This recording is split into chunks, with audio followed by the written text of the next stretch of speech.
BNP চেয়ারপারসনের পররাষ্ট্র বিষয়ক উপদেষ্টা কমিটির বিশেষ সহকারী ইঞ্জিনিয়ার ইশরাক হোসেন বলেছেন, সংস্কারের নামে নির্বাচন বিলম্বিত করা হলে তা ছাত্র জনতা মানবে না।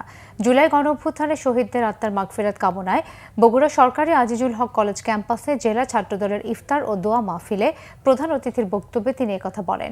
সংস্কারের নামে নির্বাচন বিলম্বিত করার সুযোগে কেউ কেউ তৃতীয় শক্তিকে ক্ষমতায় বসানোর ষড়যন্ত্রে লিপ্ত বলেও অভিযোগ করেন তিনি।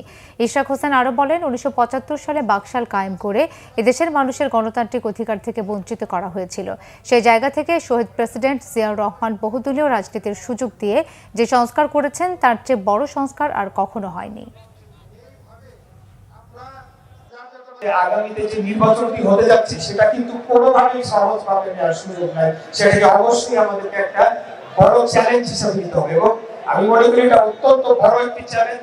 কারণ জনগণকে কিন্তু আমরা আওয়ামী লীগের মতো খুনি হাসিনার মতো আমরা বাধ্য করতে পারবো না। আমাদেরকে আমাদের কর্ম এবং আমাদের মিশনের মাধ্যমে জনগণের সমর্থনকে অর্জন করতে হবে। জনগণের মনকে জয় করে আমাদের তাদের ভোটকে নিয়ে তাদের ভোটের মাধ্যমে আমাদের আগামী দিনে আমাদের দলকে রাষ্ট্র ক্ষমতায় আনতে হবে।